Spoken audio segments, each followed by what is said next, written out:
ഈ ആദില നൂറെ വെച്ച് നോക്കുമ്പോൾ ഏറ്റവും ബെസ്റ്റ് കണ്ടസ്റ്റന്റ് ആരാ? തീർച്ചയായിട്ടും നൂറ തന്നെയായിരിക്കും. നൂറായിരിക്കും. പക്ഷെ നൂറ് ആദ്യമൊക്കെ സൈലന്റ് ആയിരുന്നു. നല്ല സൈലന്റ് ആയിരുന്നു, നല്ല സൈലന്റ്. ആദിലക്ക് ഒരു എന്താ കമാൻഡ് പോലാണ് ആദില. നൂറ അത്ര ഇല്ലെങ്കിലും ആദില, പക്ഷെ നൂറ നല്ല ഗെയിമറാണ്. ആദിലക്ക് കമാൻഡ് പവർ ഉണ്ട്. അവൾ പറഞ്ഞ അവിടെ പറഞ്ഞിരിക്കും. ടോപ്പ് 3 ആരായിരിക്കും? ടോപ്പ് 3 അനു, അനീഷ്, അക്ബർ. അനു, അനീഷ്, അക്ബർ. ആര് കപ്പടിക്കും? Simple, Anu or Aneesh. എനിക്ക് സത്യം പറഞ്ഞാൽ അനീഷിന്റെ ഞാൻ പറഞ്ഞല്ലേ ഒരു പേഴ്സണലി എനിക്ക് ഫേവറേറ്റ് ആണ് അവൻ. എന്റെ മനസ്സുകൊണ്ട് ആരെടുക്കാനാണ് ആഗ്രഹം? അനീഷ്. ഉൾക്കൊള്ളാൻ പറ്റാത്തത് ശരിക്കും ജിസേലിന്റെ ആര്യന്റെ വിഷയം. അവര് ഫ്രണ്ട്ഷിപ്പ് അവരെന്തെങ്കിലും ആട്ടെ, എന്തിനാ അതൊക്കെ? അവള് തന്നെ പറയുന്നുണ്ട്, അനു തന്നെ പറയുന്നുണ്ട്, കുടുംബ പ്രേക്ഷകർ കാണുന്ന എന്നിട്ട് അവള് തന്നെയല്ലേ ഇത് പുറത്ത്. ശരിക്കും ഈ പറഞ്ഞ ആരോപിക്കുന്നവര് പ്രഗ്നന്റ് ആയിരുന്നു, അബോർട്ട് ചെയ്തതാണെന്നൊക്കെ പറയുന്ന ഒരു സുഹൃത്തുക്കൾ തന്നെയാണ് അല്ലെ? ഇതെന്താ ശരിക്കും ഇവർക്ക് എന്താന്ന്? പിന്നെ ഇത് എവിടുന്ന് പൊട്ടിപ്പുറപ്പെട്ടു, ഇവളെന്തോ അടിസ്ഥാനത്തിലാണ് ഇത് പറഞ്ഞു എനിക്കറിയില്ല. ഇനി ഇത് കൂടുതൽ ഇനി ആരോപണമൊന്നും ഇല്ലല്ലോ, ഇതോടുകൂടി തീർന്നെന്ന് തോന്നുന്നു. കാരണം ആഘോഷം വരെ ആയി. ഇനി ഇതിൽ കൂടുതൽ എന്താന്ന് എനിക്കറിയത്തില്ല. ഇനി ഇതിൽ കൂടുതലൊന്നുമില്ല പറയുന്നത് ഒരാൾ കേൾക്കാൻ പറ്റുന്ന ഒരു സ്ത്രീ കേട്ടത് ഭർത്താവ് മരിച്ചത്, അല്ലെങ്കിൽ ഭർത്താവ് ഇപ്പൊ ഇല്ല കൂടെ, ഭർത്താവ് മരിച്ചു കഴിഞ്ഞാൽ 1 മാസം കഴിഞ്ഞ് അബോർഷൻ ആക്കി എന്നൊക്കെ പറഞ്ഞ് ഇവര് ഈ പറഞ്ഞ ഇനി ഇതിൽ കൂടുതൽ ഇനി എന്നാ കേൾക്കാൻ? ഇനി അവിടെ ഇരു ശരീരമാണ്, പക്ഷെ ഒരേ മനസ്സോടെ ഒരേ കണ്ടസ്റ്റന്റ് ആയിട്ട് വന്ന 2 പേരുണ്ട് അല്ലെ? ആദില നൂറ്. പക്ഷെ അവിടെ വന്ന് കുറച്ച് കഴിഞ്ഞപ്പോൾ 2 കണ്ടസ്റ്റൻസ് ആയിട്ട് ബിഗ് ബോസ് പറയണ്ടായിരുന്നു. ഈ ആദില നൂറെ വെച്ച് നോക്കുമ്പോൾ ഏറ്റവും ബെസ്റ്റ് കണ്ടസ്റ്റന്റ് ആരാ? അവര് ഗെയിമിലാണ് 2 കണ്ടസ്റ്റൻസ് എന്ന് തോന്നുന്നു, പക്ഷെ അവരുടെ മനസ്സുകൊണ്ട് അവരോ എനിക്ക് തോന്നുന്നു 2 പേരിലും ബെസ്റ്റ് ഒരു ബേബി മെറ്റീരിയൽ ആരാ? തീർച്ചയായിട്ടും നൂറ തന്നെയായിരിക്കും. നൂറായിരിക്കും. പക്ഷെ നൂറ് ആദ്യമൊക്കെ സൈലന്റ് ആയിരുന്നു. നല്ല സൈലന്റ്. അപ്പൊ ആദില സംസാരിച്ചത് റെനയുടെ വിഷയം വന്നപ്പോഴാണ് മാറിയത്. ഇങ്ങനെ ചെവി വെച്ചിട്ട് പറയാൻ തുടങ്ങി, സംസാരിക്കാൻ തുടങ്ങി. പിന്നെ അവിടെ അങ്ങോട്ട് സപ്പോർട്ടേഴ്സ് ഭയങ്കരമായിട്ട് കൂടി, ഭയങ്കര സപ്പോർട്ടായിരുന്നു. എങ്ങനെയുണ്ട് ഒരു ഗെയിമർ എന്നുള്ള രീതിയിലേക്ക് നൂറ് എങ്ങനെയാ? നൂറ എന്നല്ല ഞാൻ പറയട്ടെ, ആ ഒരു ആക്റ്റീവ് അല്ലാതിരുന്നെങ്കിൽ പോലും അവൾ ആക്റ്റീവ് ആയി കഴിഞ്ഞ് പിന്നെ അവൾ പുറകോട്ട് നോക്കിയിട്ടില്ല. തന്നെയല്ല ഫിസിക്കൽ ടാസ്കിനും അവൾ ചെയ്തിട്ടുണ്ട്, നല്ല രീതിയിൽ ഗെയിമുകൾ. അവളൊരു ബിഗ് ബോസ് മെറ്റീരിയൽ തന്നെയാണ്. അതുപോലെ നൂറയും ആദിലയും നമ്മൾ പുറകോട്ട് മാറ്റി നിർത്തില്ല, ആദില നൂറയുടെ പുറകെ തന്നെയുണ്ട്. ചില കാര്യങ്ങളൊക്കെ മിണ്ടിയില്ലെങ്കിൽ അവൾ പറയാൻ തുടങ്ങി, പിന്നീട് ഓരോ കാര്യങ്ങൾ പറയാൻ തുടങ്ങി. പറയേണ്ട കാര്യം നൂറെ സംബന്ധിച്ച് പറയുമ്പം അങ്ങനെ പറയുമെങ്കിലും അതിൽ ഒരൊറ്റ പറച്ചിൽ പറഞ്ഞ അവളുടെ ആ സൗണ്ട് തന്നെ ഉണ്ട്. അവൾ പറഞ്ഞവിടെ നിർത്തിക്കും, എന്തായാലും പറയേണ്ട കാര്യം പറഞ്ഞവിടെ നിർത്തിക്കും. അങ്ങനെ ഒരു ഇതുണ്ട്. അതിലേക്കൊരു എന്താ കമാൻഡ് പോലാണ് ആദില. നൂറ അത്ര ഇല്ലെങ്കിലും ആദില, പക്ഷെ നൂറ നല്ല ഗെയിമറാണ്. ആദിലക്ക് കമാൻഡ് പവർ ഉണ്ട്. അവൾ അവിടെ പറഞ്ഞിരിക്കും, നല്ല രീതിയിലേക്ക് ആ സംഭവം പറയും എന്നുള്ളത്.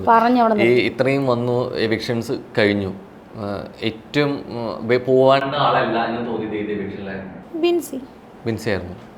നല്ലതായിട്ട് ആക്റ്റീവായിട്ട് വന്നതല്ലേ, നല്ലൊരു സംസാരിക്കാനാണല്ലോ, അവിടെ സ്റ്റോറിയൊക്കെ ആണെങ്കിലും ഭയങ്കരമായിട്ട് പ്രചോദനം കൊണ്ടൊരു ബിൻസിയുടെ സ്റ്റോറി. അതായത് 0യിൽ നമ്മൾ എല്ലാം നേടിയെടുത്തു, അച്ഛനെയും അമ്മയൊക്കെ സന്തോഷിപ്പിച്ചു, അനിയത്തെ. അപ്പൊ എനിക്കത് ഭയങ്കര എന്താ പറയാ, അവിടെ സ്റ്റോറി പറയലാണോ കാര്യം, അതോ ഗെയിം കളിക്കലാണോ കാര്യം? എന്നെ സംബന്ധിച്ച് ഞാൻ പറഞ്ഞു, പക്ഷെ അതൊക്കെ ആക്റ്റീവായിട്ട് വന്നല്ലേ, അവൾ നല്ലതായിട്ട് ആക്റ്റീവ് ആയിരുന്നു. അവൾ സ്റ്റോറി പറഞ്ഞത് ഒരു ഗെയിമിന്റെ ഭാഗമാണല്ലോ. അപ്പോൾ നല്ല രീതിയിൽ വന്നു, സംസാരിക്കാൻ നല്ല കഴിവുണ്ടായിരുന്നു. RJ അല്ലേ. എനിക്ക് ബിൻസി പോയതിന് ഒരിക്കലും എന്താ പറയാ അക്സെപ്റ്റ് ചെയ്തിട്ടേ ഇല്ല, പ്രതീക്ഷിക്കാതെ എനിക്ക് ഭയങ്കര. അപ്പാനുശരത്ത് ഞാൻ പോന്നു കഴിഞ്ഞിട്ടില്ലേ അപ്പാനി ഇപ്പോഴങ്ങ് പോകുന്നു ഞാൻ ഓർത്തില്ല കേട്ടോ. അപ്പാനി ഒരു 80 ദിവസമൊക്കെ നിൽക്കുമെന്നാണ് ഞാൻ ഓർത്തത്. ഭയങ്കര ഷോക്കായി പോയി. ഈ മനസ്സിൽ കാണുമ്പോൾ ഒരു ടോപ്പ് 3 ആരായിരിക്കും? ടോപ്പ് 3 അനു, അനീഷ്, അക്ബർ. അനു, അനീഷ്, അക്ബർ. ആര് കപ്പടിക്കും? Simple, Anu or Aneesh. ഈ 2 പേരിൽ അത് അക്ബർ, ഈ 3 പേരിൽ ഐ തിങ്ക് ഭയങ്കര സപ്പോർട്ടും കാര്യങ്ങളൊക്കെ എനിക്ക് അനുവിന് ഉണ്ടെന്ന് തോന്നുന്നു പുറത്ത്. പക്ഷെ എങ്കിൽ പോലും എനിക്ക് സത്യം പറഞ്ഞാൽ അനീഷിന്റെ ഞാൻ പറഞ്ഞല്ലേ ഒരു പേഴ്സണലി എനിക്ക് ഫേവറേറ്റ് ആണ് അവൻ. സോ എന്റെ മനസ്സുകൊണ്ട് അനീഷ് അറിയില്ല, ഒരു ഇടയ്ക്കിടയ്ക്ക് ഞങ്ങൾ സംസാരിക്കുമായിരുന്നു. അപ്പോഴൊക്കെ അവനിലൊരു മനുഷ്യനെ ഞാൻ കണ്ടു, ഉള്ളിലൊരു മനുഷ്യനെ കണ്ടു. അപ്പൊ എന്തോ എനിക്ക് അവൻ കപ്പടിക്കണമെന്ന് ആഗ്രഹമുണ്ട്. പിന്നെ അനുമോൾക്ക് കിട്ടിയാലും സന്തോഷം. ഈ കോമണർ ആയിട്ട് ഒരാൾ വരുമ്പോൾ അവിടെ അല്ലാത്തവര് അല്ലെ കൂടുതൽ ഒരാളാണ് കോമണർ ആയിട്ട് വരുന്നത്, ശരിക്കും അവിടെ ഒരു വേർതിരിവുണ്ടോ? ഒരിക്കലും ഇല്ല. അത് പുള്ളിയുടെ ഇതാണോ ഗെയിം പ്ലാൻ ആണോ എന്ന് പറയുന്നത്. പുള്ളി ആദ്യമൊക്കെ ഇങ്ങനെ ഒറ്റയ്ക്ക് പുള്ളി അങ്ങനെ ആയിരിക്കും ജീവിച്ചു വളർന്നത്. ഒറ്റയ്ക്ക് നേടിയെടുത്ത കാര്യങ്ങളാണ് ആ സ്റ്റോറി പറഞ്ഞപ്പോൾ തന്നെ മനസ്സിലായി. കൂട്ടുകാരുണ്ടോയെന്ന് വെച്ചാൽ കൂട്ടുകാരുണ്ട്, പക്ഷേ എങ്കിൽ പോലും പുള്ളി ഒറ്റയ്ക്ക്, എനിക്ക് തോന്നുന്നു കോമണർ ഒറ്റയ്ക്ക്, ബാക്കി സെൽവ അങ്ങനെയൊന്നുമില്ല, എല്ലാം ഒരുപോലെയുള്ള അവിടെ. ഞാൻ കണ്ടത് വെച്ചാൽ എല്ലാവരും ഒരുപോലെയാണ് അവിടെ. അപ്പോൾ അങ്ങനെ ഒരു മാറ്റം കാര്യങ്ങളോ ഒന്നുമില്ല? ഇല്ല ഇല്ല. പോന്നു കഴിഞ്ഞ് ലാലേട്ടൻ്റെ അടുത്ത് പറയുന്നുണ്ട് അല്ലേ, ഒരു ദിവസം നിന്നാൽ സന്തോഷമായിരുന്നു. തിരിച്ച് ലാലേട്ടൻ്റെ പ്രസൻസിൽ ഫീൽ ചെയ്തൊരു കാര്യം എന്തായിരുന്നു? ആദ്യത്തെ എൻട്രിയിലും രണ്ടാമത്തെ, ആദ്യമായിട്ടാണോ ലാലേട്ടൻ അന്ന് കാണുന്നത്? ജീവിതത്തിൽ ആദ്യമായിട്ടല്ലേ കാണുന്നത്. പിന്നെ അന്ന് പണ്ട് ഈ അവാർഡ് നൈറ്റൊക്കെ ചേട്ടൻ്റെ കൂടെ പോകുമ്പോൾ ജസ്റ്റ് ഇങ്ങനെ ദൂരെ നിന്നൊക്കെ കണ്ടിട്ടുള്ളതല്ലാതെ അതുപോലെ എൻ്റെ ലൈഫിൽ എൻ്റെ മരണം വരെ എനിക്ക് അതുപോലെ ഏറ്റവും വലിയ സന്തോഷമാണ്. അദ്ദേഹത്തെ എത്ര അടുത്ത് കാണുക, ഇങ്ങനെ നോക്കി നമ്മൾ സംസാരിക്കാൻ നോക്കി ചിരിച്ചുകൊണ്ട് നിൽക്കുക, അതൊക്കെ ഭയങ്കര. നമ്മുടെ പേരെടുത്ത് വിളിക്കുക. ഞാൻ രണ്ടാമത്തെ ആഴ്ച എവിക്റ്റ് ആയി പോയിരുന്നെങ്കിൽ ഞാൻ ചമ്മി നാറിയനെ, അതായത് ഞാൻ തീർന്നില്ലാതായനെ. എനിക്ക് അതുകൊണ്ട് ഞാൻ ഇനി പുറത്തുനിന്ന് എത്ര കളിയാക്കൽ കിട്ടിയാലും എനിക്ക് വിഷയമല്ല, കാരണം ഞാൻ എവിക്റ്റ് ആയി പോയതാണ്. പുറത്തുനിന്ന് വന്നു കഴിഞ്ഞിട്ട് ഏറ്റവും കേട്ട മോശം ഒരു കളിയാക്കൽ എന്തായിരുന്നു? കളിയാക്കലൊന്നും ഞാൻ കേട്ടിട്ടില്ല. എന്തിനാ രേണു, ഞങ്ങളൊക്കെ വോട്ട് ചെയ്തില്ല, നീ 6ാം സ്ഥാനത്തോ 5ാം സ്ഥാനത്തോണോ, എന്തിനാ രേണു ഞങ്ങൾക്ക് വേണ്ടി നിൽക്കാമോ, ഞങ്ങൾ എന്നും വോട്ട് ചെയ്യുമായിരുന്നു. അങ്ങനെ തോന്നിയില്ല. ഞാനല്ലാതായി പോവും, ഞാനല്ലാതായി പോവും, എനിക്ക് പറ്റുന്നില്ലാതായി പോവും, മൈൻഡ് ഔട്ട് ആയി പോവും. ഞാൻ എന്തിനാ അങ്ങനെ പറയുന്നത്? അങ്ങനെ പറയത്തില്ല ഞാൻ. ഈ അവിടെ നടന്ന സമയത്ത് വിവാദങ്ങളും വിഷയങ്ങളും അകത്തെ കാര്യങ്ങളും അങ്ങനെ ടെൻഷൻ ഉണ്ട്. ദേവി പുറത്ത് എന്നതാണോ നടന്നത്, പഴയ വിവാദമാണോ പുതിയതാണോ എന്നൊക്കെ ടെൻഷൻ ഉണ്ടായിരുന്നു. അവിടെ നടന്ന സംഭവത്തിൽ പുറത്ത് ഏറ്റവും വൈറലായിട്ടുണ്ടാവും വിഷയം ഉണ്ടായിട്ടുള്ള കരുതിയത് സ്വയം മനസ്സിലാക്കിയത് ഏത് കാര്യത്തിലായിരുന്നു? സെപ്റ്റിക് ടാങ്കും പിന്നെ മസ്താനിയുടെ ആ ഒരു മസ്താനി വിധവാ കാർഡിന്റെ കാര്യം പറയുമ്പോൾ ഞാൻ കടന്ന് ബഹളം വെച്ചത്, ഇത് രണ്ടും. അതെന്തായാലും പുറത്ത് വിഷയം എനിക്കറിയാമായിരുന്നു, ടെൻഷൻ ഇതുണ്ടായിരുന്നു. പക്ഷേ ഈ അകത്ത് നടന്നതല്ലാതെ പുറത്തൊരു വിവാദം വേറെ ഉണ്ടായിരുന്നു. പുറത്തല്ലേലും ഓൾറെഡി വിവാദം ഉണ്ടല്ലോ, പുതിയതിനി ഉണ്ടാവുമെന്ന് എനിക്ക് അറിയത്തില്ല. ഈ അതായിട്ട് അപോഷണവുമായി ബന്ധപ്പെട്ട് വാർത്തകൾ ഭയങ്കരമായിട്ട് എന്റെ വായും കൊണ്ട് പറയുമ്പോൾ എനിക്ക് പറ്റുന്നില്ല, എന്താണെന്ന് എനിക്കറിയില്ല. ആ പറഞ്ഞവരൊക്കെ അവരുമായിട്ട് ഈ പറഞ്ഞ വ്യക്തികളും ഒക്കെ ആയിട്ട് എനിക്ക് യാതൊരുവിധ ശത്രുതയില്ലാത്ത ആൾക്കാരാണ്. ശരിക്കും ഈ പറഞ്ഞ് ആരോപിക്കുന്നവര് പ്രഗ്നന്റ് ആയിരുന്നു, അബോർട്ട് ചെയ്തതാണെന്നൊക്കെ പറയുന്ന ഒരു സുഹൃത്തുക്കൾ തന്നെയാണ് അല്ല? ഇതെന്താ ശരിക്കും ഇവരെന്താണ് അങ്ങനെ ഒരു? എനിക്കറിയില്ല, അതല്ല ഞാൻ ഞെട്ടിപ്പോയി. ഇവരുമൊക്കെ ആയിട്ട് യാതൊരു പ്രശ്നവും ഇല്ലാത്ത ആൾക്കാരാണ്. ലാസ്റ്റ് ഇവരൊക്കെ ആയിട്ട് ഞാൻ കോണ്ടാക്ട് ഒന്നും ഇല്ലാത്ത ആളാണ്. പക്ഷെ ഇൻസ്റ്റാഗ്രാമിൽ ഈ പറഞ്ഞ വ്യക്തി ഞാൻ പോകുന്നതിന് മുന്നേ രേണു നീ നല്ല സുന്ദരി ആയല്ലോടി, ഇങ്ങനെ പോകണം കേട്ടോ എന്നൊക്കെ പറഞ്ഞാൽ താങ്ക്സ് അടി എന്ന് പറഞ്ഞാൽ ഞാൻ വിട്ട കേസ് ഞാൻ പോയി കഴിഞ്ഞ് തിരിച്ചു വന്നപ്പോൾ ഇവരൊക്കെ ഇങ്ങനെ വോയിസ് ഇടുകയെന്ന് ഞാൻ ഞെട്ടിപ്പോയി. കാരണം ഈ പുള്ളിക്കാരി ഞാനും കുറേ വർഷം മുന്നേ ഒരുമിച്ച് എയർടെൽ ജോലി ചെയ്താണ്, ഈ ഹനാനും ഞാനും. അപ്പോഴൊന്നും ഇല്ലാത്ത ഇന്ന് വരെ, അത് തന്നെയല്ലേ സുധിച്ചേട്ടൻ മരിച്ചതിന് അനുസ്മരണം നടത്തിയപ്പോൾ ഈ കുട്ടി 2 ദിവസം നമ്മുടെ വീട്ടിൽ വന്ന് ഉറങ്ങിയിട്ടുള്ളതാണ്. നമ്മുടെ വീട്ടിലുണ്ടായിരുന്നു ഈ കുട്ടി. ഞാനും കിച്ചു അമ്മയും പപ്പ എല്ലാവരും ഉള്ള ഋതപ്പനും ഉള്ള വീട്ടിൽ ഈ കുട്ടി 2 ദിവസം ഉണ്ടായിരുന്നു. അപ്പോഴങ്ങും ഇനി ഇതൊന്നും ഒരു പ്രശ്നവും ഇല്ലായിരുന്നിട്ട് കോണ്ടാക്റ്റും ഇല്ല അധികം. ഞാൻ അങ്ങനെ അധികം ഫോൺ വിളിച്ചുള്ള കോണ്ടാക്റ്റും ആരുമായിട്ടും ഇല്ല. പിന്നെ ഇത് എവിടുന്ന് പൊട്ടിപ്പുറപ്പെട്ടു, ഇവളെന്തോ അടിസ്ഥാനത്തിലാണ് ഇത് പറഞ്ഞു എനിക്കറിയില്ല. ഞാൻ എന്നെ സംബന്ധിച്ച് ഈ പറയുന്നവരൊക്കെ ഒരുപാട് കാര്യങ്ങൾ എനിക്കും അറിയാം, ഓരോരുത്തർ വന്ന് പറയുന്നൊക്കെ. ഞാൻ പക്ഷെ ഒരു മീഡിയയ്ക്ക് മുന്നിലും ആരോടും ഞാൻ കുറ്റം പറയാറില്ല. എനിക്ക് താല്പര്യമില്ല അവരെ പറ്റി. ഇങ്ങനെ ഞാൻ കേട്ടെ, എനിക്ക് വേണേൽ പറയാമല്ലോ, എനിക്ക് താല്പര്യമില്ല. അവർ പറയുന്നവർ പറയട്ടേന്നേ. ഈ രേണുസുതി ബിഗ് ബോസിൽ പോയത് അസൂയുള്ളവരുണ്ടോ? സൗഹൃദങ്ങൾ തന്നെ.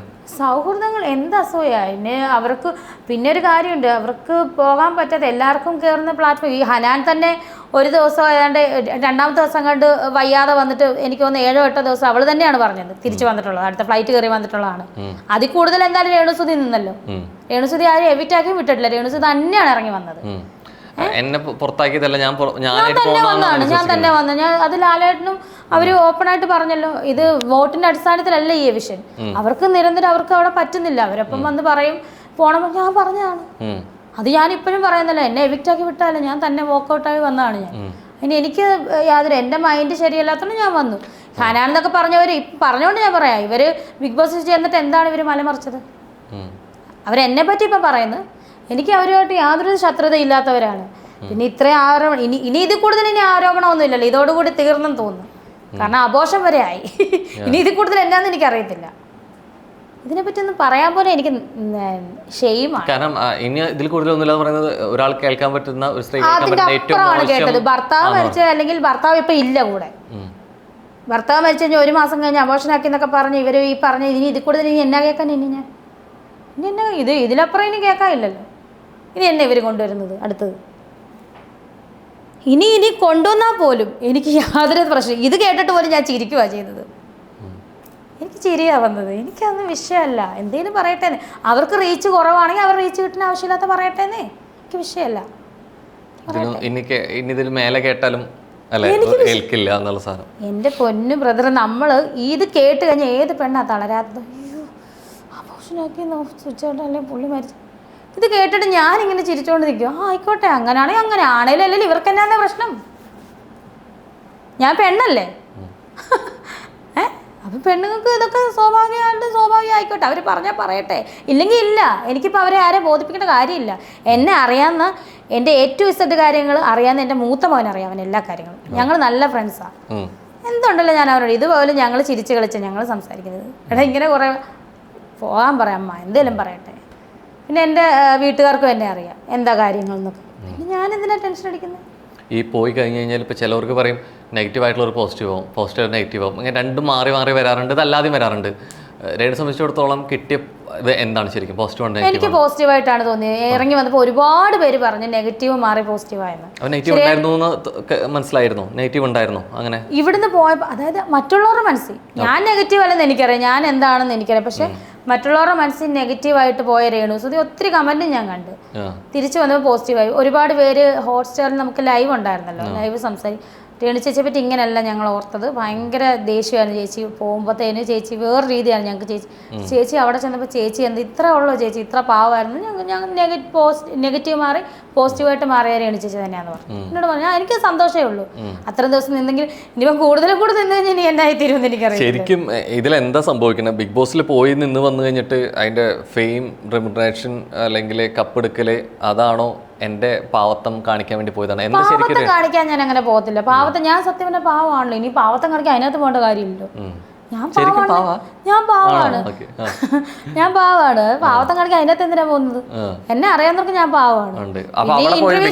ഇന്റർവ്യൂസിലൊക്കെ എന്റെ വിവാദങ്ങൾ എടുത്തിടുമ്പോഴാണ് ഞാൻ പ്രതികരിക്കുന്നത്. പിന്നെ എനിക്ക് വേണ്ടി പ്രതികരിക്കാൻ വേറെ വല്ലവരും ഉണ്ടോ?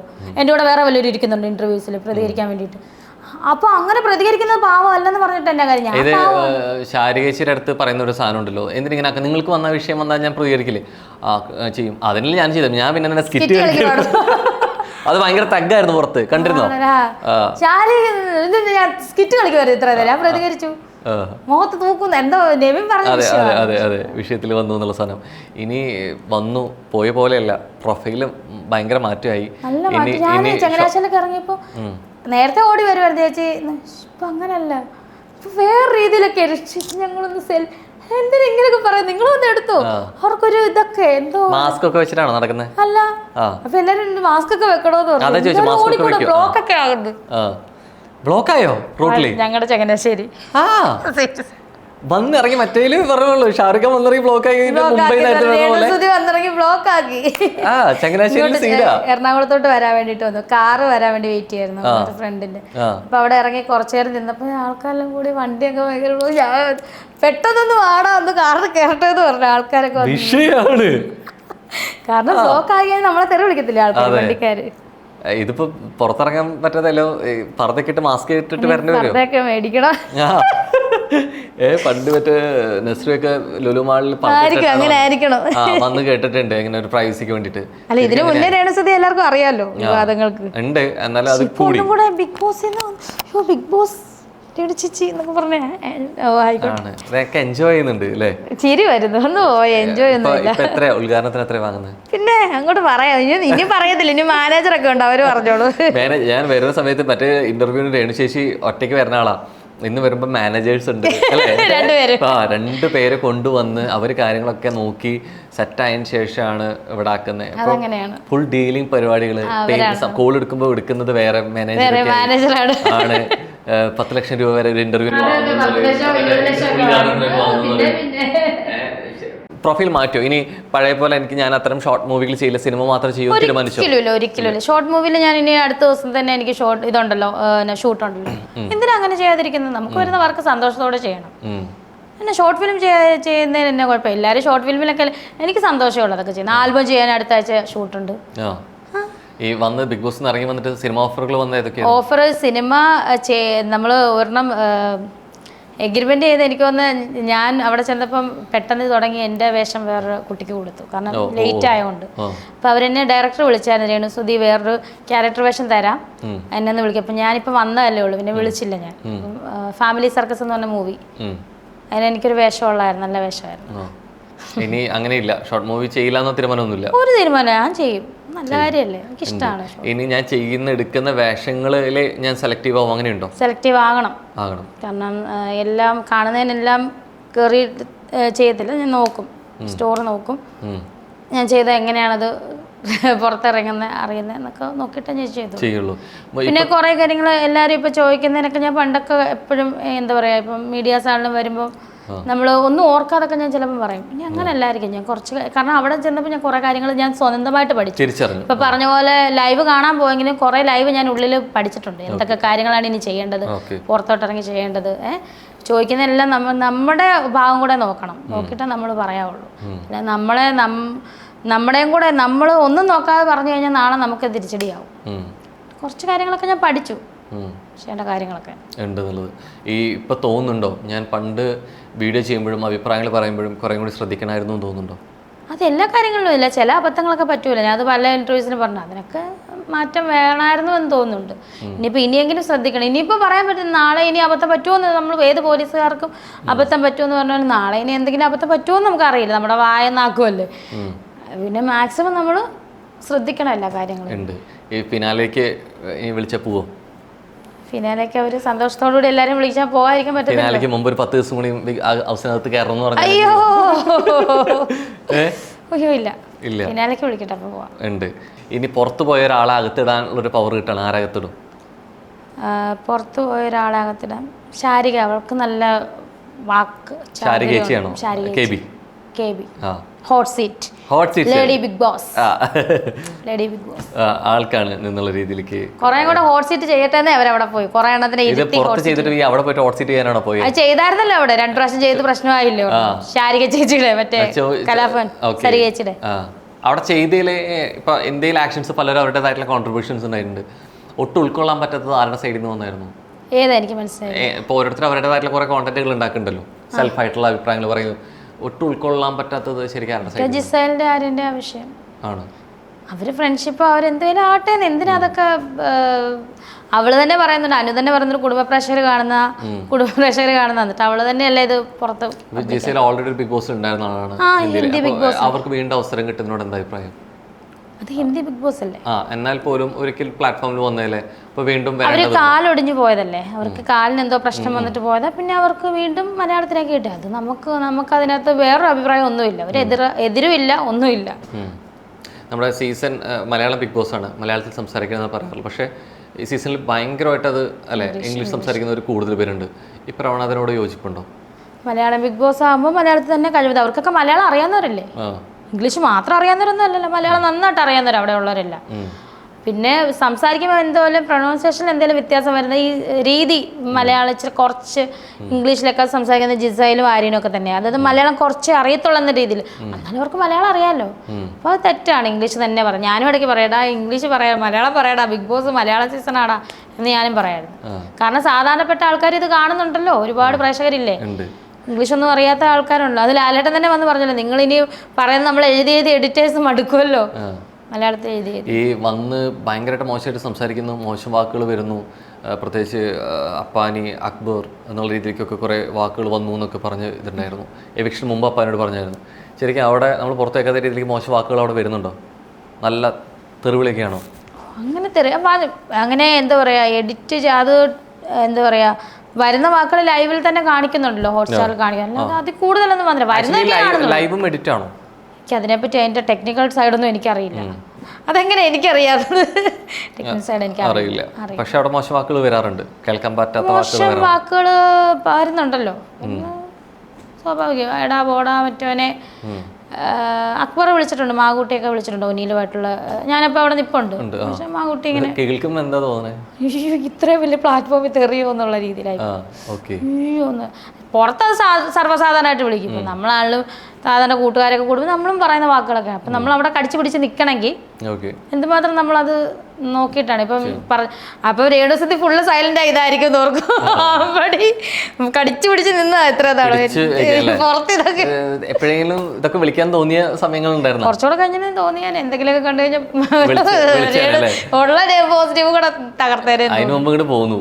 നമ്മൾ കുറച്ച് പോസിറ്റീവ് ആക്കാൻ പോയതാ, ബാറ്ററി ചാർജ് ആയപ്പെടും. സ്വരം നന്നാവുമ്പോ പാട്ട് നിർത്തിയാ പോരെ. അതാണ് ഈ സ്വരം നല്ല ആളാണ്, പാടുന്ന ആളാണ്, എന്നിട്ട് എന്തുകൊണ്ട് അങ്ങനെ പാടുന്ന അവസരങ്ങൾ വന്നിട്ട് പാടിയില്ല? ഇപ്പോൾ മറ്റേ കാർഡില് മസ്താനിയോട് പാടുന്നതിൽ പാടി, അല്ലാതെ നന്നായി പാടുന്ന ആളാന്ന് അറിയാം, നമ്മുടെ ഇന്റർവ്യൂ മുമ്പ് പാടില്ല. അപ്പൊ അക്ബറൊക്കെ പാടുന്നു, അപ്പൊ അതേപോലെ ഒരു പാരഡി ഒക്കെ ഉണ്ടാക്കി പാടാൻ തോന്നിയിരുന്നു. അക്ബർ പാരഡിയുടെ ആളല്ലേ, പാരഡി ഉണ്ടാക്കി പാടട്ടെ, അവനൊരു അവസരം കൊടുക്കട്ടെ, അവനൊരു പാടട്ടെ. നമ്മളെന്തിനാ ചാടിക്കറി ചെയ്യുന്നത്? നമ്മളിപ്പോൾ അവിടെ പോകുമ്പോൾ ഒരു ആർട്ടിസ്റ്റായിട്ട് പ്ലാറ്റ്ഫോം കിട്ടുന്നത് നമ്മുടെ അവസരങ്ങൾ കൂടി കാണിക്കാൻ വേണ്ടിയിട്ടാണ് അല്ലേ, ബാക്കിയുള്ളവർക്ക് മുമ്പ് ഷോക്കേസ് ചെയ്യാൻ വേണ്ടി കൂടി എത്തുന്നത്. അതിനുള്ളൊരു വേദിയാണ്. അപ്പൊ ഇന്നലെ കലാകാരിയെ കുറെ കാണിക്കാനുള്ള വേദിയായിരുന്നില്ല, എന്താ കാണിക്കാൻ? സത്യം പറഞ്ഞാൽ മിഡ് ഡിവിഷനിൽ വന്നാണ് പെട്ടുപോയത്. മിഡ് ഡിവിഷൻ എന്ന് പറഞ്ഞ സാധനം വന്നു. അപ്പൊ നമുക്ക് വേണ്ടിയിട്ട് ഡാൻസ് കളിക്കാൻ വേറെ ആൾക്കാരായി പോയി, പാടാൻ വേറെ ആൾക്കാരായി പോയി. പിടികിട്ടി? അതൊക്കെ നമ്മുടെ കിട്ടുമായിരുന്നെ, അഭിനയിക്കാനുള്ള സാധനമൊക്കെ നമ്മുടെ കിട്ടുമായിരുന്നെ. ഗ്രൂപ്പും മാറിപ്പോയല്ല, ഗ്രൂപ്പ് പല ഗ്രൂപ്പുകളായിപ്പോയി. അപ്പം മിഡ് ഡിവിഷൻ വന്നപ്പോൾ ഞങ്ങൾക്ക് വേണ്ടിയിട്ട് അവരായിപ്പോയി എല്ലാം ചെയ്യുന്നത്. ലാസ്റ്റ് ഫിസിക്കൽ ടാസ്ക് വന്നപ്പോൾ തന്നെ ഞങ്ങൾക്ക് കിട്ടി. എനിക്ക് കിട്ടേണ്ടതെല്ലാം എനിക്ക്, അതായത് പാടാൻ ഇപ്പൊ പറഞ്ഞ പോലെ ആ അവസരങ്ങളെല്ലാം വേറെ ആള് നമുക്ക് വേണ്ടി ചെയ്തു പോയി. അങ്ങനെയൊക്കെ ഒരുപാട് പറ്റിപ്പോ അങ്ങനെ പറ്റി. അങ്ങനെ ബിഗ് ബോസിൽ ഉണ്ടായിരുന്നെങ്കിൽ ഏത് പാട്ട് പാടിയാനെ?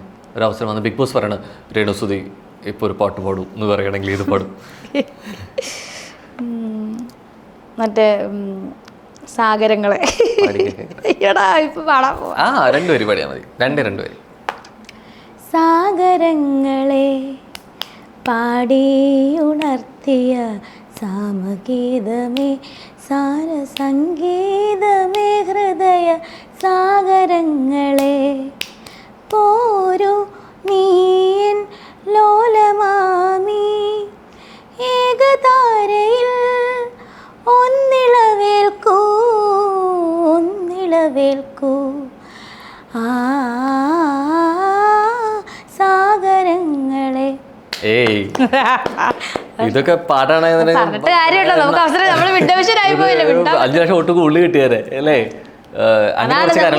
ചില കാര്യങ്ങൾ സമയത്തിന്റെയും കൂടെ അറിയാം. ചില സമയങ്ങൾ അങ്ങ് മോശമാണ്, നമുക്ക് അങ്ങനെയൊക്കെ തന്നെ കിട്ടുന്നത്. ഇപ്പൊ പലർക്കും ഇപ്പൊ എവിക്റ്റ് ആയി പോയ, ആദ്യം എവിക്റ്റ് ആയി പോയ മുൻഷിച്ചേട്ടൻ, ആൾക്ക് നല്ല ആക്റ്റീവായി വന്നതാണ്. പക്ഷെ എന്ത് ചെയ്യാനാവും? രണ്ടാമത് ബിൻസി, ഒട്ടും പ്രതീക്ഷിച്ചില്ല. മൂന്നാമത് സരികേച്ചി, കലാപ സരികേച്ചി, അവിടെ പാട്ടും മേളോട്ടും അടിപൊളിയായിരുന്നു. പക്ഷെ എന്തേലും കണ്ട എനിക്കറിയില്ല, അതിന്റെ സമയമാണ്. ആ ഒരു സമയത്ത് ചിലപ്പോൾ പുറത്ത് വരുന്നില്ല എന്ന് തോന്നുന്നു. ചില കാര്യങ്ങള് എന്താ പറയുക, ഇപ്പൊ സരികേച്ചിയാണ് നല്ല പാട്ടൊക്കെ പാടി. ഇപ്പം മാറുന്ന വണ്ടി ക്യാമറ കാണാന്നാണ് പാടി, നമുക്കറിയില്ലല്ലോ. ക്യാമറയുടെ ഫോക്കസ് കിട്ടുമല്ലോ. പിന്നെ എന്താണ് എനിക്കറിയില്ല. അങ്ങനെ പുറത്ത് വരുന്നില്ലെന്നൊന്നും ഞാൻ പറയത്തില്ല, വന്നിട്ടുണ്ട്, വരുന്നുണ്ട്. ആ 72 ക്യാമറ വെറുതെ വെച്ചേക്കുന്നതാണ്. എല്ലായിടത്തും കാണാൻ പറ്റും, പക്ഷെ നടന്നു. That's it. അതായത് ക്യാമറ ഇല്ലാത്തൊരു ഭാഗം ബാത്റൂമും മറ്റേ ഡ്രസ്സിംഗ് റൂമാണ്. അപ്പൊ അവിടെ ആയിരുന്നായിരിക്കും ഫുൾ ടൈം. ഞാൻ ആരും കാണാതെ കിടന്നുറങ്ങാറുള്ളത് എവിടെയാ? വാഷ്റൂമിലാണോ? വാഷ്റൂമിൽ ഇപ്പുറത്തൊരു സാധനമുണ്ട്, ഡ്രസ്സിംഗ് റൂം ഉണ്ട്. പക്ഷെ അവിടെ കിടന്നുറങ്ങി ഇരുന്നൊക്കെ കിടന്നുറങ്ങും അല്ലേ? കുറെ നേരം കാണാതെ ബിഗ് ബോസ് ചോദിക്കില്ലേ രേണുസുതി പുറത്തേക്ക് വരും എന്നൊക്കെ? രേണുസുതി മൈക്ക് എവിടെ? ബിഗ് ബോസ് ഉണ്ട്. ഈ ലാലേട്ടൻ്റെ ഒക്കെ വീക്കെൻഡിൽ വരുമ്പോ എന്താ ഫീൽ ചെയ്യാറ്? നേരിട്ട് സംസാരിക്കാണ്. എനിക്കറിയാം എന്തായാലും ഒരു ദിവസം ഒരു പ്രാവശ്യം രേണുന്ന് വിളിക്കും, എല്ലാ പ്രാവശ്യം അത് വിളിക്കുന്നുണ്ടായിരുന്നു. രേണു പമ്മി ഇരിക്കുവാണോ അവിടെ, ഒന്ന് അനങ്ങ്, ദേഹം അനങ്ങുന്നു എന്നൊക്കെ പറയുമായിരുന്നു. ഞാനിങ്ങനെ അനങ്ങാതെ നോക്കത്തില്ല. ലാലേട്ടൻ നമ്മൾ ഇരിക്കുമ്പോൾ ലാലേട്ടൻ നോക്കത്തില്ല, പക്ഷെ ലാലേട്ടൻ എല്ലാവരും നോക്കിയാ സംസാരിക്കും. ഞാൻ ഇങ്ങോട്ടൊക്കെ നോക്കിയത് എന്നാലും പിടിക്കും. അന്നേരം ആദ്യം രേണുന്ന് വിളിക്കാൻ രേണു എന്നല്ലായിരുന്നു ആദ്യം അദ്ദേഹം വിളിക്കുന്നത്. പിന്നെ സെക്കൻഡ് വീക്ക് തൊട്ട് രേണു തന്നെ വിളിക്കാൻ തുടങ്ങി. രേണു എന്നായിരുന്നു വിളിച്ചു, പിന്നെ രേണു തന്നെ വിളിക്കാൻ തുടങ്ങി. പിന്നെ ലാലേട്ടനൊക്കെ നമ്മളെ രേണു എന്നൊക്കെ വിളിക്കാൻ, അതൊക്കെ അതിപ്പോ എന്ത് ഭാഗ്യമാണ് നമുക്ക് വേണ്ടത്. കപ്പ് എടുക്കുന്നതിന് അപ്പുറമാണ്. ഇനി അവിടുത്തെ ചായക്കപ്പെങ്കിലും എടുത്തോണ്ട് വരുന്ന ഒരു അവസ്ഥയായി എനിക്ക് സന്തോഷമായി പോയി. ഒരു കമന്റ് സംഭവം അങ്ങനെ വന്നിട്ടായിരുന്നു, ചായക്കപ്പ് എടുത്തോണ്ട് വന്നു. അതെങ്കിലും എടുത്തോണ്ട് വരാൻ പറ്റില്ല, അതെങ്കിലും എടുത്ത് എനിക്ക് ഭാഗ്യമായിരുന്നു. എത്ര ഡ്രസ് കൊണ്ടുപോയി? 14 ഡ്രസ്. ഞാൻ അത്ര ഡ്രസ്സേ കൊണ്ടുപോയിട്ടുള്ളൂ, കറക്റ്റ് 14 ഡ്രസ്. അതിനകത്തുനിന്ന് 2-3 ഡ്രസ് റിജക്ട് ആയി പുറത്ത് വിടുകയും ചെയ്തു. എല്ലാവരും പറഞ്ഞു. സരിക ചേച്ചി പറഞ്ഞല്ലോ, രണ്ടാമത്തെ ആഴ്ച പോയ സരിക ചേച്ചി 100 ഡ്രസ് എടുത്തു, ഞാൻ 14 ഡ്രസ്. തീർച്ചയായിട്ടും ഞാൻ അത്ര വലിയ, അതാണ് എന്നെ കളിയാക്കുന്നവരോട് എനിക്ക് മൈൻഡ് ഇല്ലാത്ത. കാരണം ഞാൻ ഇങ്ങനൊന്നും വലിയ ഓവറാക്കാൻ പോയ ആളൊന്നും അല്ല. എന്നെ കൊണ്ട് കഴിയുന്നിടത്തോളം ഞാൻ തിരിച്ചു പോകുന്നു. അല്ലാതെ ഞാൻ ഇത് ചെയ്യുന്നു പറഞ്ഞു പോയാൽ. പക്ഷെ അത്ര നിൽക്കുമ്പോൾ നിൽക്കുന്നതിനൊക്കെ ഇത്രയും വലിയ പ്രതിഫലം കിട്ടുന്നില്ല. അപ്പൊ പ്രതിഫലം വേണ്ടാന്ന് വെക്കണം തോന്നിയപ്പോൾ? പ്രതിഫലം വേണ്ടാന്ന് വെച്ചില്ല, നമ്മൾ നിൽക്കുന്നിടത്തോളം പ്രതിഫലം. അല്ല, അത് കുറെ കൂടി നിൽക്കുമ്പോൾ കൂടുതൽ പ്രതിഫലം കിട്ടുമല്ലോ. അത് ഞാൻ പറഞ്ഞു, പ്രതിഫലം ഓർത്തിരുന്ന നമ്മുടെ മൈൻഡ് ഔട്ടായി നമ്മൾ എന്ത് ചെയ്യും? നമ്മുടെ മനസ്സിന്റെ ആരോഗ്യമല്ലേ ഏറ്റവും വലുത് വേണ്ടത്. നമ്മളൊരു വ്യക്തി ജീവിക്കണമെങ്കിൽ, നേരെ ജീവിക്കണേ ആഹാരം വേണം, അതുപോലെ മനസ്സിന്റെ ആരോഗ്യം വേണം. ആ മനസ്സിന്റെ ആരോഗ്യം കൈവിട്ട് കഴിഞ്ഞാൽ നമ്മൾ എന്തോ ചെയ്യും? മനസ്സിലായോ? അപ്പൊ അത് കൂടുതലും കൈവിടാതിരിക്കാനാണ് എനിക്ക് പോരണം എന്നുള്ളൊരു. കാരണം ലാലേട്ട ഭാര്യയുണ്ടോന്ന് പറഞ്ഞാൽ ഞാൻ ചിലപ്പോൾ അവിടെ പറയാം, നെവിനെ പറയോ ലാലേട്ട സോറി, ഇനി ഒരിക്കലും ഞാൻ അങ്ങനെ പറയത്തില്ല, നിന്നാ നിൽക്കും. പക്ഷെ അങ്ങനല്ല, ഞാൻ ചിരിച്ചോണ്ട് എന്നെ ഓരോരുത്തരും വന്ന് കെട്ടിപ്പിടിച്ച് കരയുന്നുണ്ട്. നൂറൊക്കെ എന്നെ പിടിച്ച് കെട്ടിപ്പിടിച്ച് കരയുക, ശൈത്യം കരഞ്ഞു. പക്ഷെ ഞാൻ ഇറങ്ങി ശൈത്യം പിറ്റേ ദിവസം പോകുന്നു ചേച്ചി എന്നൊക്കെ പറഞ്ഞ് കരഞ്ഞു. നല്ല ഗെയിമറായിരുന്നു കേട്ടോ പുള്ളി. ശൈത്യം കരയുന്നുണ്ട്. ഇപ്പോൾ നമ്മൾ ഇപ്പം നോമിനേറ്റ് ചെയ്യുന്നുണ്ട് അല്ലേ, ഇവരൊക്കെ എവിക്ഷൻ പ്രക്രിയയിലേക്ക് പോകും. പക്ഷേ ഈ നോമിനേറ്റ് ചെയ്തവർ തന്നെ അവരൊക്കെ പുറത്ത് പോകുമ്പോൾ കരയുന്നുണ്ട്. അത് ശരിയാണോ? അത് അതാണ് നോമിനേറ്റ് ചെയ്യുന്നറിയുന്നല്ലേ, നോമിനേഷൻ ചെയ്തെന്ന് പറഞ്ഞാൽ പുറത്താകൂന്നല്ലോ, വോട്ടിന്റെ ഇതിലല്ലേ. പക്ഷെ പുറത്താവാനുള്ള സാധ്യത ഉണ്ടല്ലോ നോമിനേറ്റ് ചെയ്യുമ്പോൾ. അത് സത്യമാണ്. എന്തിനാ കരയുന്നത് എനിക്ക് പക്ഷെ ശാരിക പോയപ്പോ ഞാൻ കരഞ്ഞു. വേറെ ആരും ഏറ്റവും കൂടുതൽ കരഞ്ഞ ആര് പോയപ്പോ? ശാരിക പോയപ്പോ ഏറ്റവും കൂടുതൽ കരഞ്ഞത് അത് മാത്രമേ ഉള്ളൂ. ഞാൻ അത്ര വിഷമായി. വൻ കമ്പനിയായില്ല നിങ്ങൾ അവിടെ കിടന്നിട്ട് അല്ലേ? പുറത്ത് പോകുമ്പോ നിങ്ങൾ അവിടെ വന്നിട്ട് എന്ത് ചെയ്യുന്ന അറിയാൻ വേണ്ടിട്ട് ബാക്കിയുള്ളവർ പുറത്തിരിക്കുമ്പോ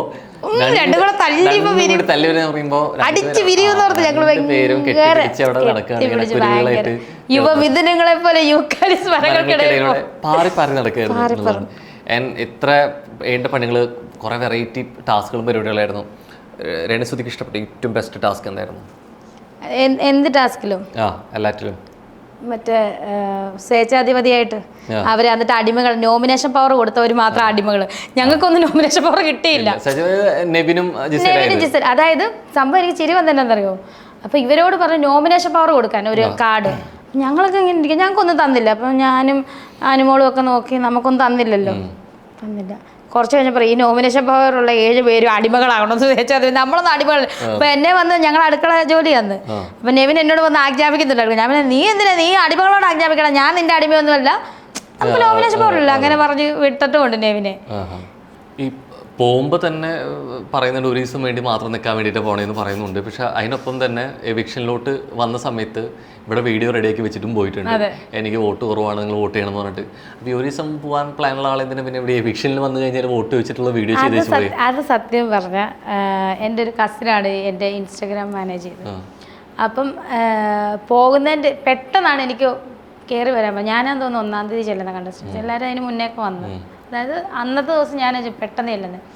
അപ്പോൾ പെട്ടെന്ന് വിളിച്ച് പറഞ്ഞപ്പോൾ ഞാൻ പറഞ്ഞാൽ പോകാം. അപ്പോൾ എൻ്റെ അടുത്ത് പറഞ്ഞ എല്ലാ കണ്ടസ്റ്റൻസും ചെയ്ത് വെക്കുന്നതാണ് ചേച്ചി, എന്തായാലും നിങ്ങൾ എവിഷനിൽ വരും, നമുക്കിത് എവിഷൻ വന്നാലും കുഴപ്പമില്ലല്ലോ. കാരണം എവിഷൻ വന്നാൽ പുറത്തായില്ലേ പിന്നെ ലാലനോട് ചോദിച്ചുണ്ടല്ലോ പുറത്തായില്ലോ. ഞാനല്ലല്ലോ, ആ എൻ്റെ കസിൻ അങ്ങനെ പറഞ്ഞുകൊണ്ട് എല്ലാവരും ഇത് ചെയ്യുന്നതാണ്. പറയാലോ ഞാൻ ഒരു ദിവസം നിൽക്കാൻ പോകാൻ. അത് ഞാൻ പറഞ്ഞു. അപ്പോൾ ഇല്ല ചേച്ചി അങ്ങനെയല്ല, ഇങ്ങനെ എല്ലാവരും ചെയ്യുന്നത് ഇതൊരു ഇതാണ്, എല്ലാവരും ചെയ്ത് നിൽക്കാൻ ആഗ്രഹമുള്ളവർക്ക്. നമുക്കത് ആഗ്രഹമില്ലല്ലോ, നമ്മൾ ടൂറിന് പോയതല്ലോ, ഒരു ദിവസം 2 ദിവസം പരിപാടി കാണാൻ എല്ലാവരും ലാലേട്ടനെ കാണാൻ എല്ലാവരും എന്തായാലും അടിപൊളിയായിട്ട് സംഭവം വൈറലായത് എനിക്ക് മനസ്സിലായപ്പോഴാണെന്നറിയോ? ലാലേട്ടൻ വന്ന് മറ്റേ ആൾക്കാരകത്ത് കയറിയില്ലേ, ഓ ഈശ്വര, അപ്പൊ പുറത്ത് കത്തിച്ചിട്ടാണ് വന്നത്. എന്നിട്ട് എന്ത് പറഞ്ഞു ലാലേട്ടൻ പറഞ്ഞപ്പോ? വഴക്കൊന്നും പറഞ്ഞൊന്നുമില്ല. ഈശ്വര, ഞാനപ്പോ പുറത്തോട്ട് വിവാദം ഉണ്ടായിക്കൊണ്ടാണോ വന്നേന്നുള്ള രീതിയിലായിപ്പോയി തോന്നി. ചിരിയാ വന്നവന് ചിരിച്ച് അങ്ങനെ. ഈ ലാലേട്ടൻ ഇപ്രാവശ്യത്തെ ലാലേട്ടൻ എങ്ങനെയുണ്ട് അവതാരമായിട്ട്? അടിപൊളിയല്ലേ? കുറച്ച് ഫയറായിരുന്നു. ദേഷ്യത്തിലാണ് വരുന്നത് ലാലേട്ടൻ. ഇങ്ങനെ സ്ക്രീൻ വരുമ്പോൾ നമുക്കറിയാം ദേഷ്യമാണോ അല്ലയോ എന്ന്. ദേഷ്യമാണെങ്കിൽ കുറെ നേരം ഇങ്ങനെ ദേഷ്യപ്പെട്ടിട്ടേ നമ്മളെ നോക്കത്തുള്ളൂ. നമുക്കറിയാലോ, അല്ലെങ്കിൽ ചിരിച്ചോണ്ട് വരുവാണെങ്കിൽ അറിയാം. ആദ്യത്തെ ആഴ്ചക്ക് എന്നെ വഴക്ക് പറഞ്ഞ് ചിരിച്ചോണ്ടൊക്കെ ആയിരുന്നു ആദ്യം വന്നപ്പോൾ. പിന്നെ ആൾക്ക് ദേഷ്യം വരും, നമുക്ക് അറിയാൻ പറ്റും. കലിപ്പിലാന്ന് വരുന്നത്. ഇപ്പോൾ പുറമേ നിന്നുള്ള വരുന്നുണ്ട് ഏറ്റവും സീസണിൽ അപേക്ഷിച്ച് മോശം കണ്ടസ്റ്റൻസ് ആണ് ഈ സീസൺ എന്ന് പറഞ്ഞിട്ട് പരാമർശങ്ങൾ കുറേ വന്നിട്ടുണ്ട്. എന്താ അഭിപ്രായം? ഒരിക്കലും അല്ല. എല്ലാവർക്കും ഇപ്പം 6 സീസണിലും 6 സീസണിൽ വന്ന 20 പേര് വന്നെങ്കിൽ അവർ 20 ആൾക്കാരല്ലേ വന്നത്. അപ്പോൾ ഇപ്പം ഈ പ്രാവശ്യം ഓരോരുത്തർക്കും പലതായിട്ടുള്ള കഴിവുണ്ട്. അതുകൊണ്ടല്ലേ ഓരോരുത്തർ പിടിച്ചു നിൽക്കുന്നത്. എവിക്റ്റായി പോകുന്നത് അവരുടെ കഴിവുകേടും കൊണ്ടല്ലല്ലോ. അത് പുറമേ ഉള്ള പ്രേക്ഷകരുടെ വിലയിരുത്തലാണ്. അവരെ ഒരിക്കലും നമ്മൾ പ്രേക്ഷകരെ കുറ്റം പറയാൻ പറ്റത്തില്ല. അവർ കാണുന്ന രീതിയിൽ അവർക്ക് ഇഷ്ടം, പലർക്കും പല ഇഷ്ടങ്ങളല്ലേ. എല്ലാവരെയും ഇപ്പം ഇഷ്ടപ്പെടണമെന്നുണ്ടോ? എന്നാൽ പിന്നെ എല്ലാവർക്കും കൂടെ ഒരു കപ്പ് കൊടുത്താൽ പോരെ. ഇത് ഒരാളെ വിൻ ചെയ്യത്തുള്ളൂ, ഒരാളെ കപ്പ്. ഈ 6 സീസണിലും അങ്ങനെയല്ലേ, ഒരാളെ വിൻ ചെയ്യത്തുള്ളൂ. അതിന് പല അഭിപ്രായങ്ങളും കാണും. അതിനിപ്പം കഴിവില്ലാത്തവരെന്നൊന്നും ഞാൻ പറയത്തില്ല. എല്ലാവർക്കും അവരുടേതായിട്ടുള്ള കഴിവുമുണ്ട്, ഗെയിം പ്ലാനിങ്ങും ഉണ്ട് എല്ലാവർക്കും വ്യക്തമായിട്ടുള്ള. യെസ്. ആൻഡ് ഇതുവരെ കുറേ അച്ചീവ്മെൻറ്റുകൾ കിട്ടിയിട്ടുണ്ട്. രേണുസുതിയെ സംബന്ധിച്ചിടത്തോളം ഏറ്റവും നെഞ്ചോട് ചേർത്ത് വയ്ക്കുന്ന ഏറ്റവും വലിയ അംഗീകാരവും അല്ലെങ്കിൽ കിട്ടിയ ഒരു പുരസ്കാരം അല്ലെങ്കിൽ അച്ചീവ്മെൻറ്റ് ഇതാണോ? ബിഗ് ബോസിൽ ഒരു ദിവസമെങ്കിലും നിൽക്കാൻ പറ്റും. ഞാൻ ഒരു ദിവസം പോലും നിൽക്കാൻ പറ്റുമെന്ന് ഞാൻ ഓർത്തില്ല സത്യമായിട്ട്. എന്നെ സംബന്ധിച്ച് ഞാൻ പേഴ്സൺ എന്നല്ല, എൻ്റെ ഒരു വ്യക്തിപരമായിട്ട് ഞാൻ പറയുന്നത് ഒരു ദിവസം പോലും നിൽക്കുമെന്ന് ഒന്നും ഞാൻ പ്രതീക്ഷിച്ചില്ല. പക്ഷെ ആ ഒരു എന്താ പറയുക, ലാലേട്ടനെ പോലുള്ള വലിയൊരു മനുഷ്യൻ എന്നെ വിളിച്ച് കയറ്റി അതിൽ നിന്നു. തിരിച്ച് ചരിത്രത്തിൽ ആദ്യമായിട്ടാണ് ബിഗ് ബോസിൻ്റെ അകത്ത് വന്നിട്ട് ലാലേട്ട കൈപിടിച്ച് വെളിയിലിറക്കുന്ന ഒരാൾ. അത് ഞാൻ അഭിമാനമാണ് എനിക്ക്. അല്ലാതെ എവിക്റ്റായി പോയാൽ അല്ലെങ്കിൽ പ്രേക്ഷകർക്ക് വേണ്ടാന്ന് വെച്ചിട്ട് എവിക്റ്റായി പോയാൽ ഞാനൊരു വേസ്റ്റാണെന്ന് ഞാൻ പറയും. നേരത്തെ പറഞ്ഞ് നമ്മളിത് എടുത്ത് അതല്ലാതെ ഒരു വേസ്റ്റാണെന്ന് ഞാൻ സ്വന്തമായിട്ട് പറയും. അയ്യോ, 2ാമത്തെ ആഴ്ച അല്ലെങ്കിൽ 3ാമത്തെ ആഴ്ച 4ാമത്തെ രേണുസുതിയെ വേണ്ട, വോട്ട് കൊടുക്കണ്ട, ഇവിടെ എന്നെ കാണിക്കുന്നു. ഒരാൾക്ക് പോലും ഇഷ്ടമില്ലാതെ ഞാൻ എവിക്റ്റായി വന്നാൽ ഞാൻ വെറും വേസ്റ്റാണെന്ന് ഞാൻ പറയും. പക്ഷെ എന്നെ ജനങ്ങൾ നമ്മൾ എടുത്തതല്ലേ. കാരണം അത് എനിക്ക് നിൽക്കാൻ പറ്റാത്ത അവസ്ഥയായതുകൊണ്ട് ഞാൻ വന്നത്. അതുകൊണ്ട് ആ വേസ്റ്റാണ്. പക്ഷെ ഇപ്പം ഞാൻ പറയുന്നത് അതല്ല. ഇപ്പം പറയുന്ന എവിക്ഷൻ വോട്ടിൻ്റെ അടിസ്ഥാനത്തിലാണ് ഞാൻ പറഞ്ഞത്. എന്നെ വോട്ടിന്റെ അടിസ്ഥാനത്തിൽ എവിക്റ്റ് ആക്കി വിട്ടാൽ ശരിയാണ്. ഞാൻ അതായത് പ്രേക്ഷകർക്കിടയിൽ ഞാൻ ഒന്നിനും കൊള്ളാത്തവളായി, അതുകൊണ്ട് എവിക്റ്റ് ആക്കി വിട്ടു. അതുകൊണ്ടല്ലേ എവിക്റ്റ് വോട്ട് കുറയുന്നത്. എനിക്ക് വോട്ട് ഉണ്ടായിരുന്നല്ലോ, എന്നിട്ട് ഞാൻ നിന്നില്ല. അതാണ് ഞാൻ ഇതിനകത്ത് എടുത്തിട്ട് ഞാൻ വേസ്റ്റാന്ന് പറഞ്ഞത്. രണ്ട് രീതിയിൽ പറഞ്ഞതാണ്. എന്തായാലും ഇനി വെറും രേണുസുതിയല്ല, ബിഗ് ബോസ് രേണുസുതിയാണ് ആണോ അല്ലേ? ഞാൻ ഇറങ്ങി വന്നിട്ട് അവിടുത്തെ നമ്മുടെ ഒരു കോർഡിനേറ്റർ ബിഗ് ബോസിന് ഇറങ്ങി ക്യാരവാനിലോട്ട് കയറ്റി നമ്മളെ കയറ്റിയുണ്ട്. എൻ്റെ അടുത്ത് പറഞ്ഞു, ഞാൻ നിങ്ങളുടെ വലിയ ഫാനായി മാറിയെന്ന്. ഞാൻ എന്ത് കാണിച്ചു? നിങ്ങളവിടെ ഒറിജിനലായിട്ട് നിന്ന്, നിങ്ങൾ രേണുസുതി നിങ്ങളെപ്പറ്റി വേറൊരു രീതിയായിരുന്നു. നിങ്ങൾ ഭയങ്കര സാധനമാണ്, ഞങ്ങൾക്കൊന്ന് ദേഷ്യമായിരുന്നു ഞങ്ങൾക്കൊക്കെ നിങ്ങൾ. പക്ഷെ നിങ്ങളായിട്ട് നിന്ന് വെറും പാവം ഒരു അമ്മയാണെന്ന് മനസ്സിലായി. അതുകൊണ്ട് ഞങ്ങൾക്ക് ഭയങ്കര എന്നെ ഹഗ് ചെയ്തവർ, അതിൻ്റെ ഉള്ള ഒരു കോർഡിനേറ്റർ. അതോടുകൂടി അങ്ങനെ ഇറങ്ങി അല്ലേ? അപ്പോൾ ഇനി ഇവിടെ അങ്ങോട്ട് ഇതുപോലെ കുറേ മൈൽ സ്റ്റോൺസ് കിട്ടട്ടെ. All the very best.